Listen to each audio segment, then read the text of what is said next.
Welcome back to Flathead Ron's Garage. Today, on the Southbend 9 upgrades, I've cut a whole bunch of shims, and we're going to go ahead and see if we can get the headstock set right. We're going to put some oilers on it. We should get to it. I'll show you where I put in the shims. I've got 27 thousandths on each side, and we're going to go ahead and do the front bearing support first. So let's go ahead and let's get you over there to see that. I've got some plastic gauge on it, and I've got my shim set on it. We're going to put the cap on it right now and button it up and get our first reading on the plastic gauge. Okay, let's go. Okay, here you can see I've cut up a whole bunch of these shims. The smaller ones here, I know they look like they're wrinkled, but they're not. They're actually only half a thousandth, and they're just kind of curling up. But these over here are the rear, and you can see the difference, if I can get it in the frame here, the difference in the size between these and the front pieces. There is a little bit of a difference, and I decided to make it so where the shim fits on the entire surface. 27.5 on each side, and these have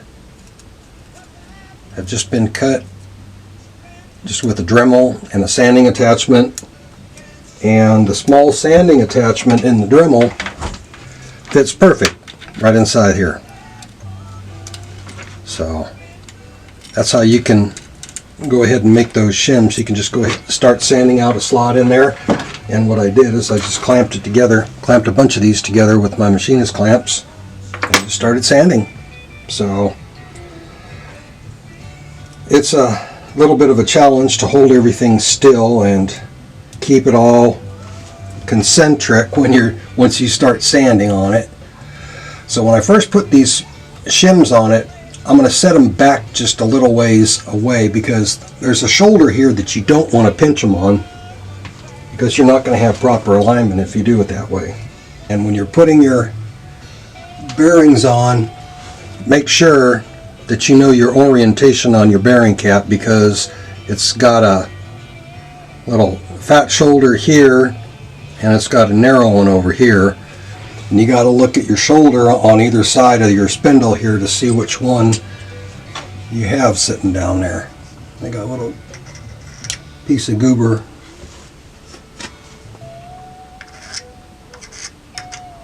right on that. There we go. Okay. And the fat side goes on the far side.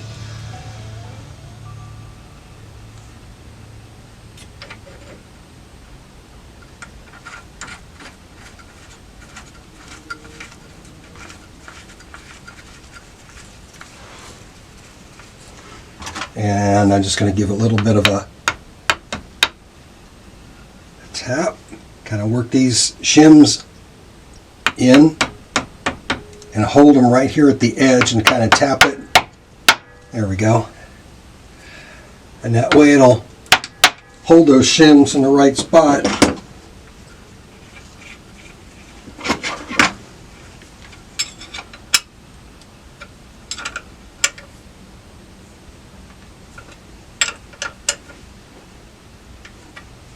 So I've torqued it a little bit, and we don't have to put a torque wrench or anything on it. Now I'm going to back these off just a hair.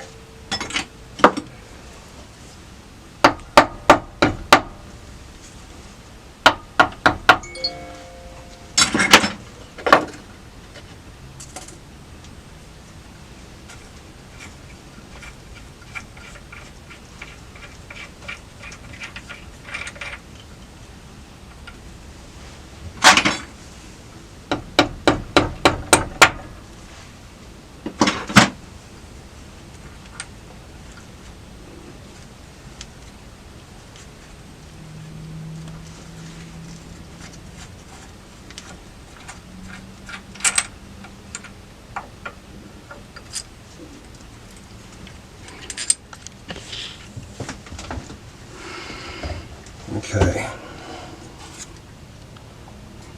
Let me see what we got here.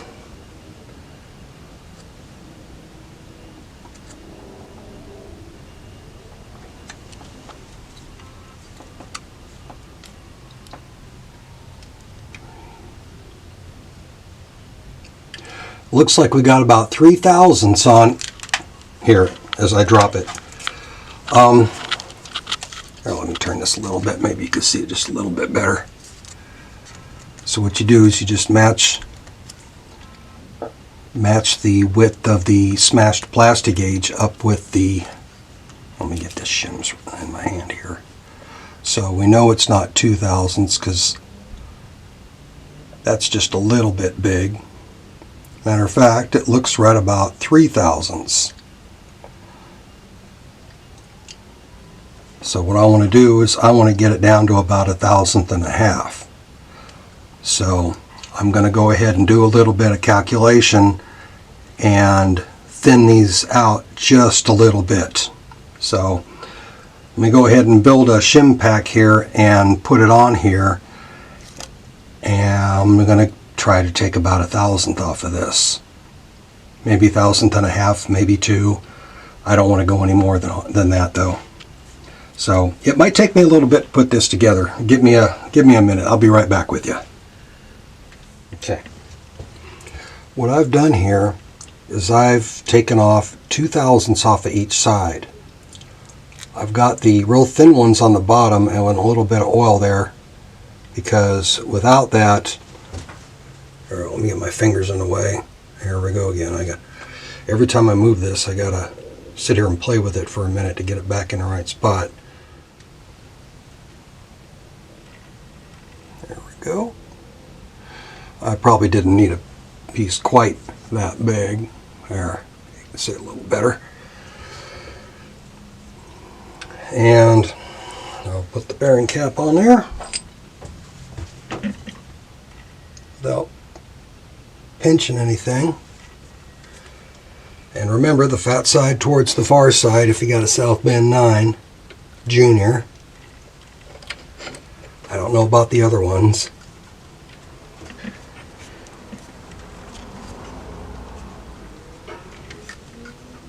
And just kind of position these in there, even with the outside of the bearing support or the bearing housing. And then, okay.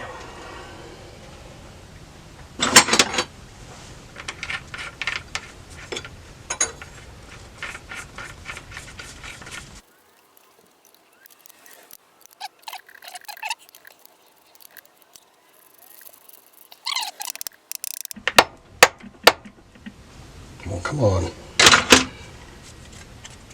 Whatever that is on here. There we go.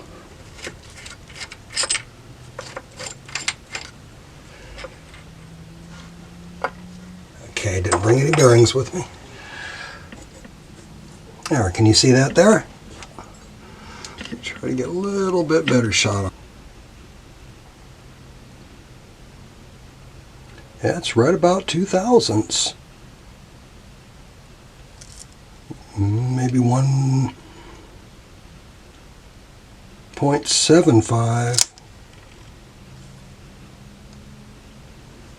Right about 2/1000.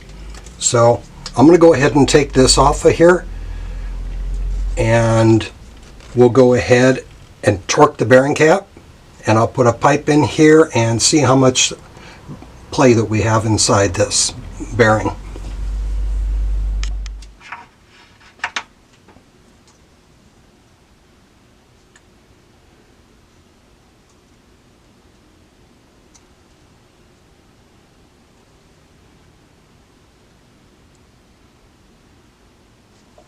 This is really cool. I mean, they have the cheap ones at the local freight place, but you know, wow. I don't think you can see that. Let me get you in a little closer. And let's try it. Hit 0.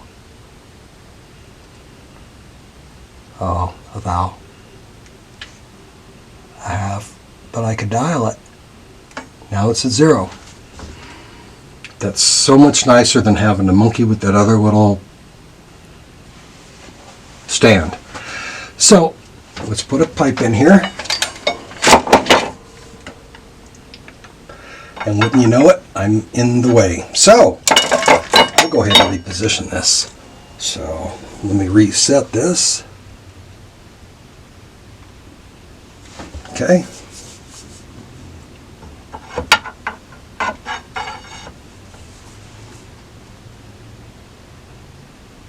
.5.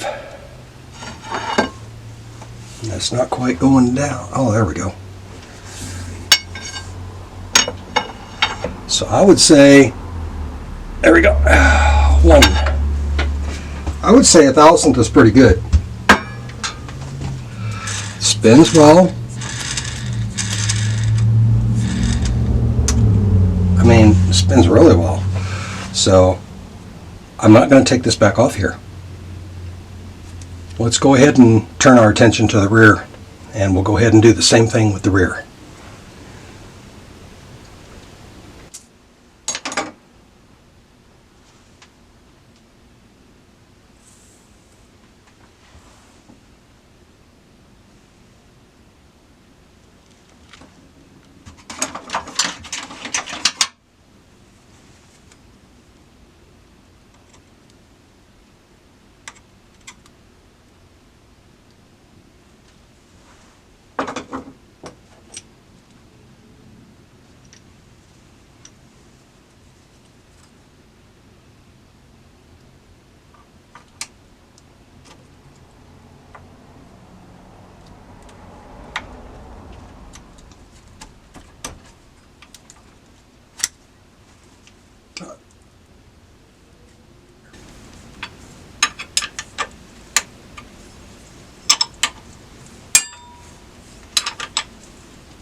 Okay.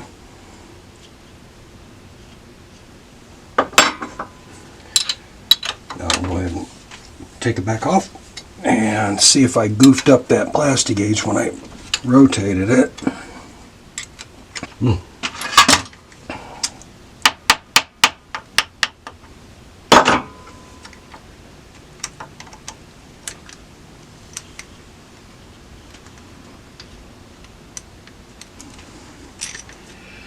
Yeah, it's not compressing evenly on the back, so I'll just read the widest point.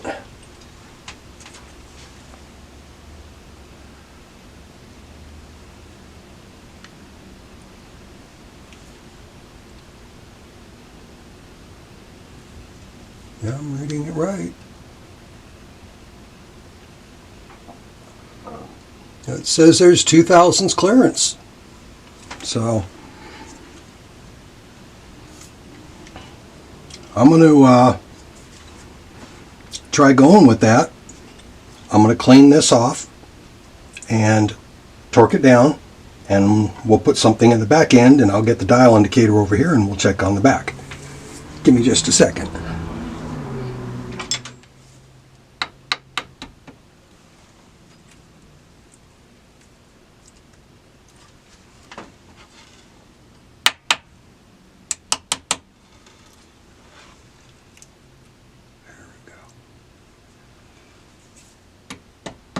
There.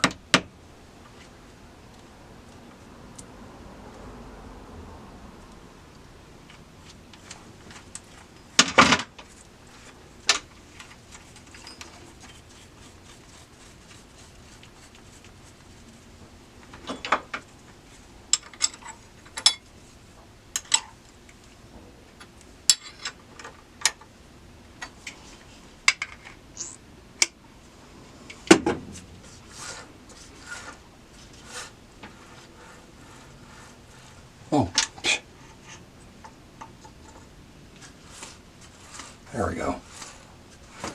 My dial indicator was hitting on the darn thing. Okay, let me get something over here. There.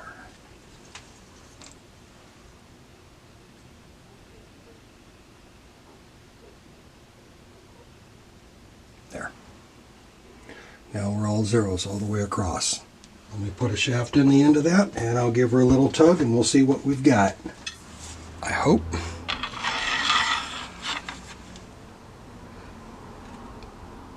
$1,000.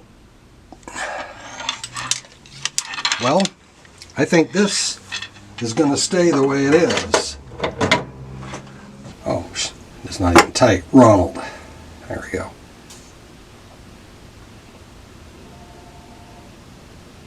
Zero.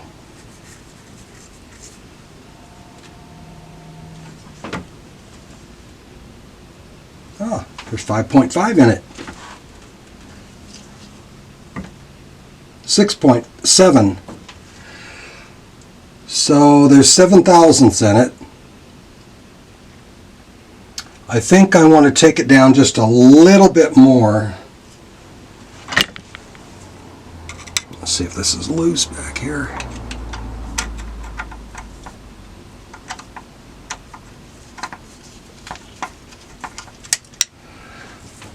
And we're going to go ahead and just give it a little turn, and this is what I'm talking about back here. This here is the thrust adjustment, and I know I'm probably supposed to have a tool in here, but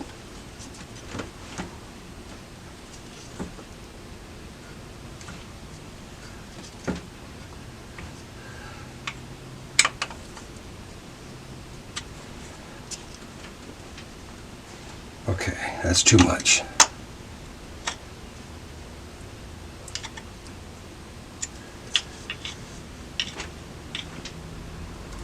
Okay, there. It's all on zeros. 1.5,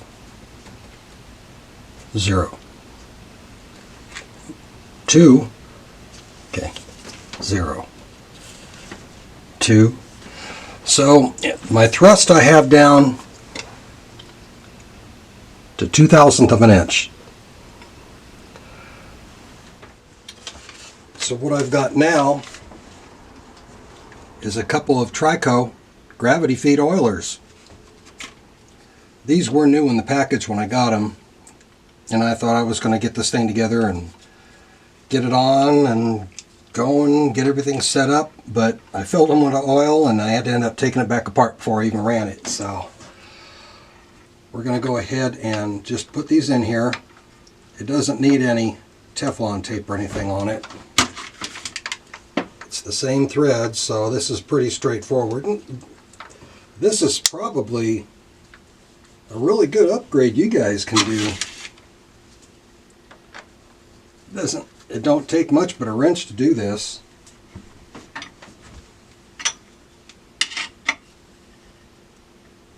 And I think I want mine so where the fill cap is right in the front. And my adjustment's the same on both of them.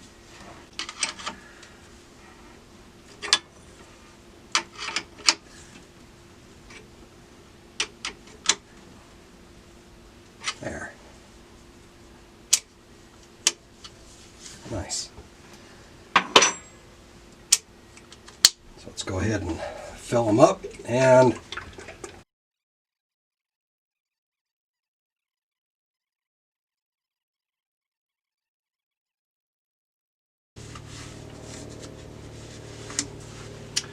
when these are in the 45 position, oh, I can't see the where'd it go? Here it is.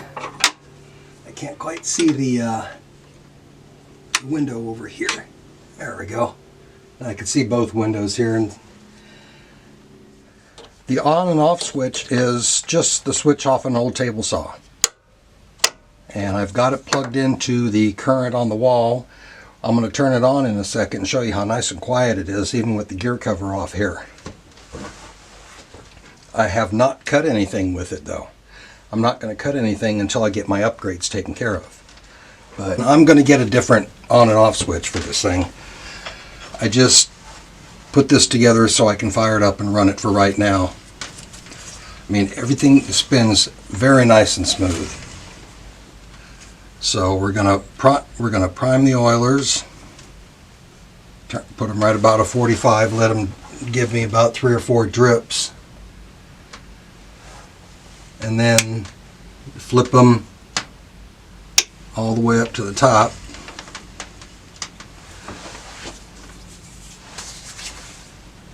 Everything out of the way here. I've already oiled all the gears. Everything is ready to roll.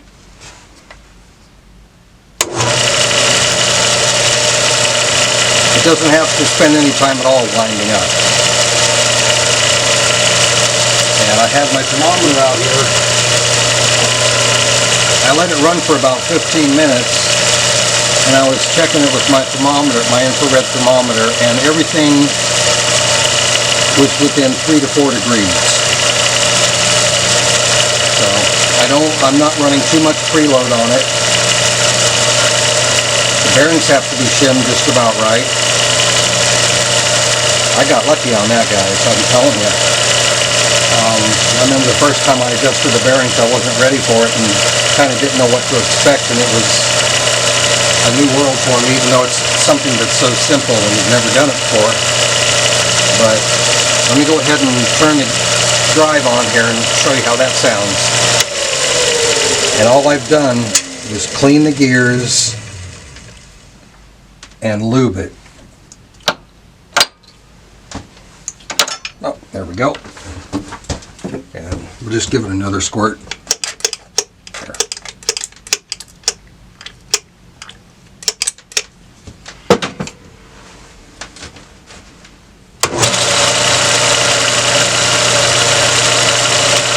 So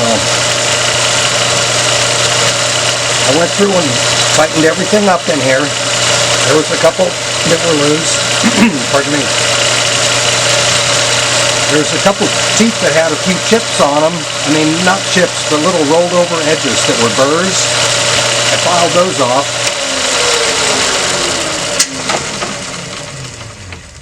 And we'll go ahead and kick it in gear. Sorry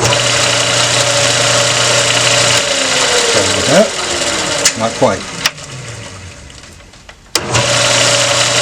There we go. It's as quiet as a slave has ever been.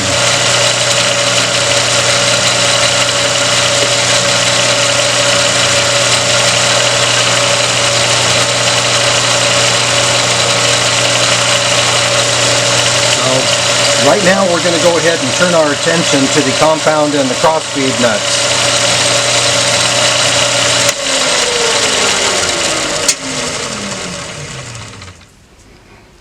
The gentleman that I purchased the compound and crossfeed nuts from on eBay, I think he makes these himself, and they look like they're in excellent quality, so I thought I'd give him a little plug. He doesn't know it, but his name is Mike Nelville, and he accepts PayPal, and he does free shipping. So it's called Jayhawk Machine Tool, and he makes compound and crossfeed nuts for about anything. So if you guys need something made up, look him up. We're going to see how good his product is in a minute. Never can tell. That might be everything I need to cure my problems. We're just going to start by taking everything apart. It's already loosened.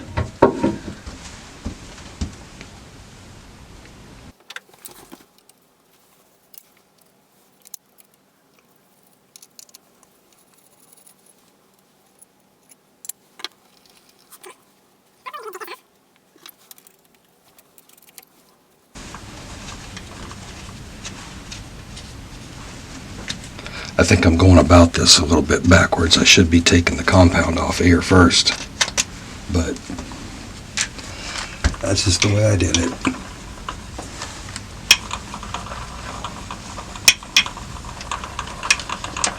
I just wanted to get this crossfeed nut over here and look at it and see if I got the same thing, which it doesn't look like.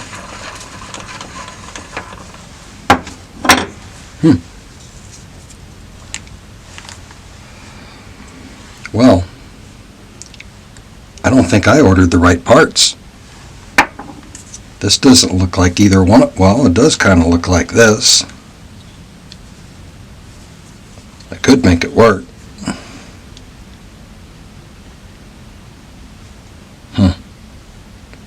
Ronald. So I got a question for you guys.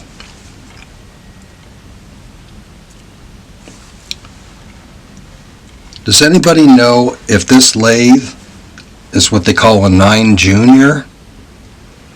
I ordered the parts for a Southbend 9, and no, I didn't take anything apart to check it. I just ordered it. But so much for that. But I'm still gonna play around with this here. That's the correct thread.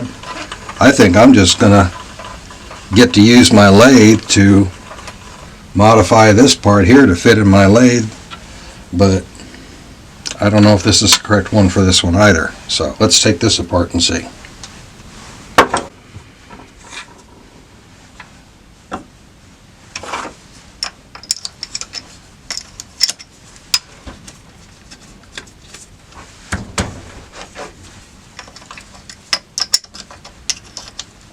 That's what happens when I don't take the thing apart and then look at the pictures. I mean, I guess there's so many different models of a Southbend 9.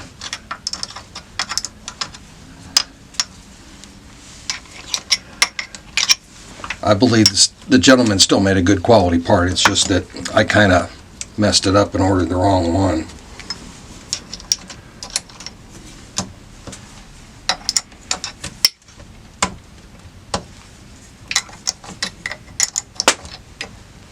There we go.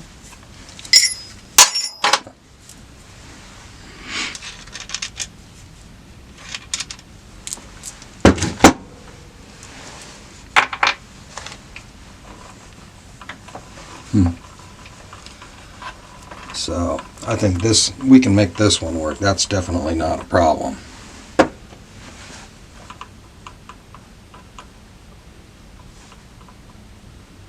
Oh, that's going to be sweet.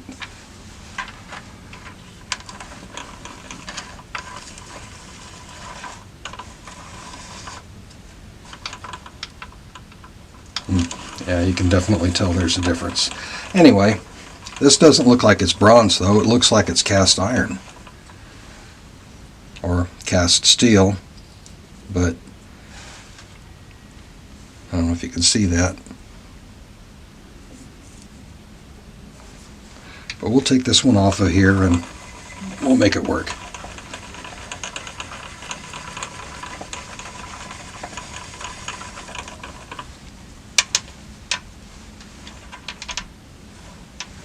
I don't think it'll be much of a problem. Leave a little bit of shoulder here on there when I thread it. It's just a little bit longer, but the hole's in the same relationship to the back side, I would say, the far side,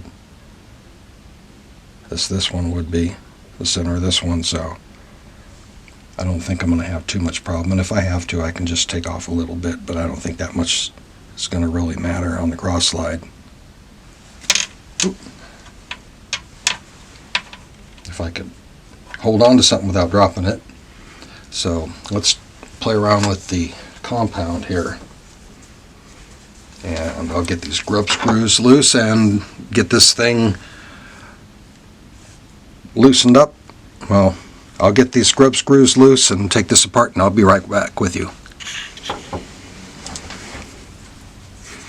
Okay, so I've loosened up the grub screws on here. Oop. Screws. And you know something? This is the wrong one also.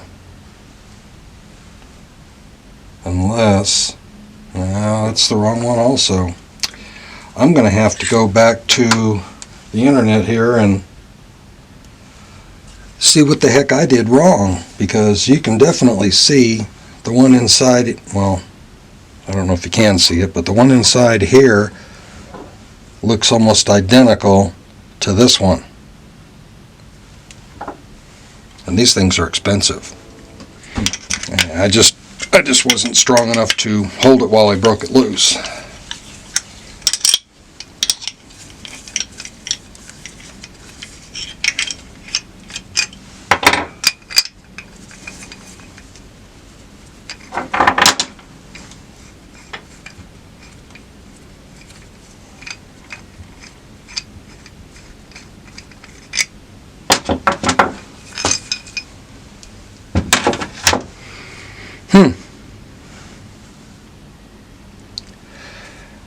I ordered the wrong parts.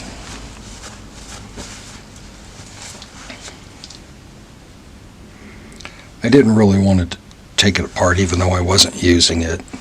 You know, when you take things apart and you don't have parts to put right back on them, a lot of times, at least with me, stuff gets lost. You know, like you're just standing here and all of a sudden, poof! It's gone. Where'd it go? You know, it's the shop troll again. All kidding aside, I need to go in there and make heads and tails of what I did wrong. Well, you know, as I was playing, you're going to be handheld for a second. As I was playing around with this to see what the difference in deck height would be and how much of a shoulder I have to leave on this, I got to looking at my saddle. Do you see it? You know, I've had this lathe for, I think, about 4.5 years, and I never knew this whole thing was broken off at one time. This looks to be aluminum, and it ends right here. Let me see if I can get you down on the side of it. So, can you see it right here? It looks like they cut off the dovetail all the way back because maybe it got broken. I would say probably.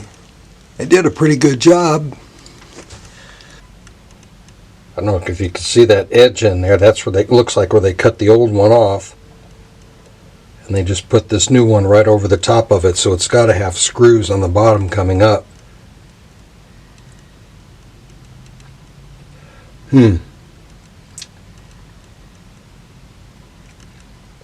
I don't mean there be long periods of silence, but you know, I'm just trying to figure. I mean, I was thinking, hey, I'm going to have to stone this thing. It doesn't look like it's as smooth as the other side. Oh well, I just thought I'd share that one with you too. That goes to show you, no matter how long you've had something, there's always something new you're going to learn. Yeah, Ron. Well, you know something? I don't have a Southbend 9.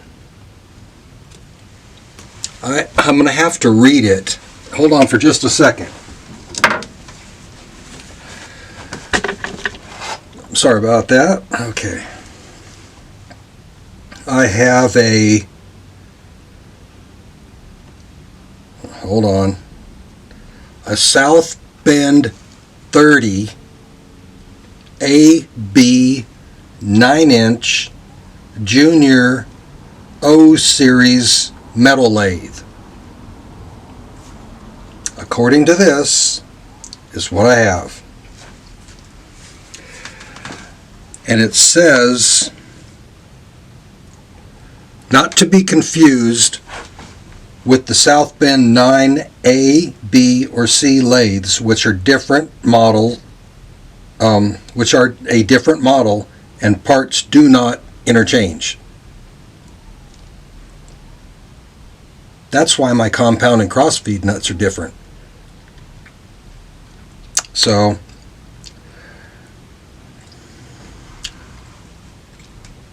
I'd rather have an original one of these in here. And here's one right here.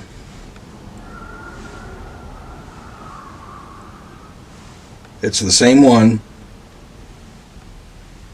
and it's got a slightly bent handle. I don't care about the handle, but it comes with a few extra parts here that I admit the compound doesn't look the best, but I guess I'd have to take a chance because this is the only one up here for sale. And I think I'm going to go ahead and order the replacement apron for it because it's binding in here. You know something? I could do some measurements. I could tell you exactly how far it's off. Why don't we just play around and I'll see if I can do some measurements here and get me a couple thread wires to put inside here on the V-way, and then I could read in between on the outside of the thread wires, and then we can see exactly how far it is out before I actually order the piece. But in reality, I think that's a piece of aluminum.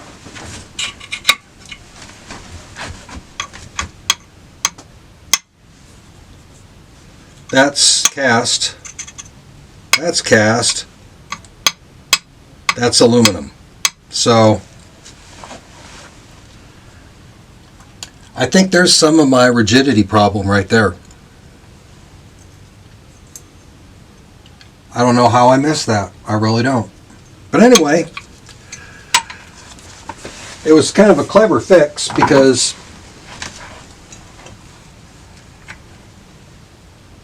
there's 3 screws right here they put in it, and 3 screws in the bottom that he put in it. I admit, yes, it'll work.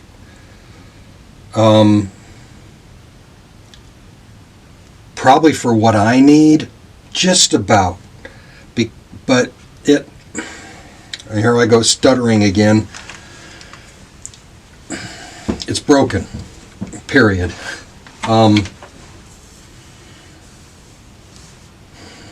And I'm not going to get the rigidity I would have out of a good piece. Anyway, so there goes another $1.50.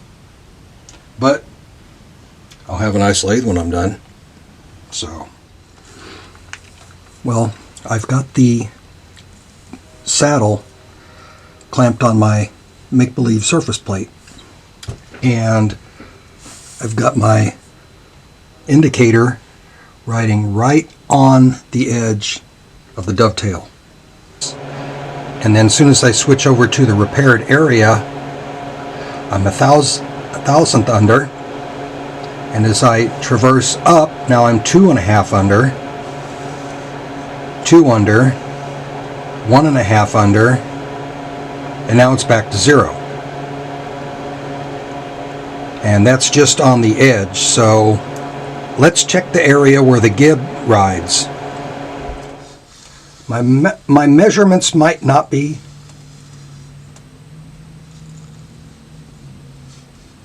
well, it's within a half there.